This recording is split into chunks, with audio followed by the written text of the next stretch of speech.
Hello YouTube, welcome back. Chris here. Yesterday I put out a video of myself building two Cannondale Quick 5s. And so today I want to go and do a commentary for you, walking through kind of what was going through my head and what I was doing as I built these bikes. So let's get started. So I start off here just looking at the two bikes, showing the labels on them. These are 2021 Cannondale Quick 5s. I've got a men's one and a Remixte one, or ladies frame, whatever you want to call it. I always start by pulling, obviously, the bikes out of the boxes here. I often do build these types of bikes in twos. With higher end bikes I usually build one at a time, but with more recreational bikes a lot of times it's quicker to build them two at a time or three or four at a time, because I don't have to search for tools and I can kind of just do the same process over and over again, because I build a lot of these to supply the shop. Now, we haven't had a lot of bikes due to coronavirus. We haven't had real stock this year for a couple months now, but we did get a few of these in, and that's what I'm building. So I do a hyperlapse here, just go through and get all the packing material off the bikes. It's kind of a tedious, boring process, so if I did it in real time, I'll probably put you guys to sleep. So that's what I'm doing here, just unwrapping all the bubble wrap, cellophane, zip ties, stuff like that. Going through the accessory box. Each bike comes with an owner's manual, front quick release, two reflectors, two pedals, and that's basically everything you're going to need to complete the bike other than what's already on the bike. These bikes do come mostly assembled. You do have to do a lot of tuning typically to these before they are ready to sell. They always ship these bikes with the stem in the flip position. 90% of people buying this bike want that stem in the up position, so I always do flip it on a hybrid bike like this. If the customer wants it down, I will flip it back, but just to save myself time later, we put these in the up position. They ship it that way to make it shorter in the box, so it fits better in the box. And so that is an extra step you have to do on this bike. And I'm tightening up the handlebars. Again, flipping the stem on our Remixte here. I love the color on this Remixte. They call that sage gray. It's like a silvery gray, but with a little hint of sage green in there. Super cool.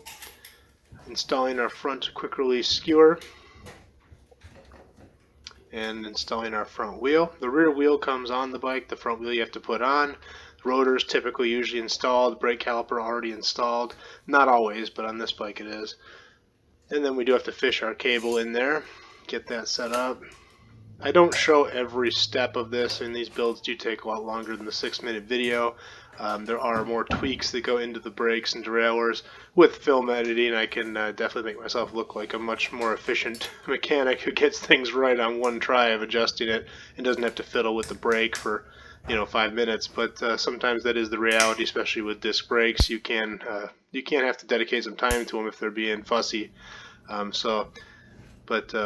The beauty of film editing, I can make myself look really good. So here we're just snugging up the brake, getting that centered. And there's one. And our other bike here, same thing, front brake. The rear brake comes already set up. It will need to be, usually needs to be adjusted and centered a little bit, because it's not always, a lot of times they'll come with a rubbing. A little bit of grease on our pedal spindles. This is so that they don't bind up, don't cross thread, they go in smooth, and you'll be able to get them off later when you need to. Put them on finger tight first, and then I use a pedal wrench to snug them up.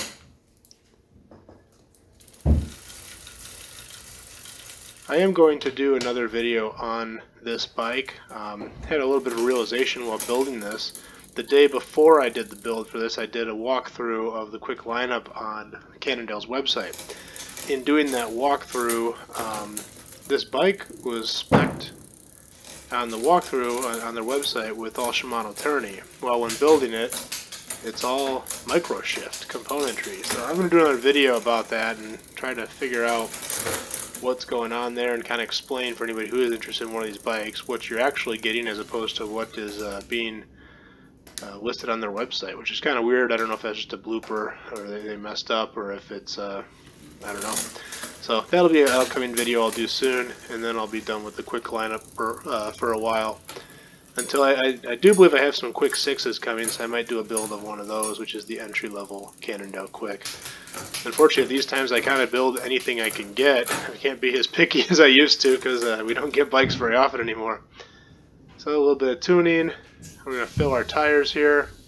One of the most common questions I get in the bike shop is what air pressure to put in my tires. Obviously, you can look at the side of the tire. That will tell you. You know, a hybrid tire like this is generally going to be anywhere from 60 to 80 pounds. Don't need to really go any higher than that. If you want to run a little lower, get a little better traction, you can, but pretty forgiving. I always get on the bike at the end, make sure the handlebars are well aligned.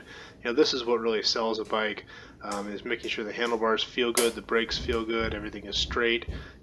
People don't, a lot of people when they're test riding a bike don't realize, that there's a lot of adjustments to be made. So if the bike is set up inappropriately at first, they're going to get on it and say, oh, this feels like garbage. Well, it's really my fault, not the bike's fault. So I like to make sure that I get that right before I put it up for sale for people to ride. So here's just some overview pictures of the bikes as I'm done.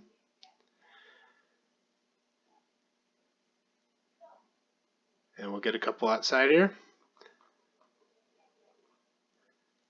And that's all for this time. So thank you for watching. If you like this, please like and subscribe. We're going to do some more videos like this in the future, and I hope you found this informative.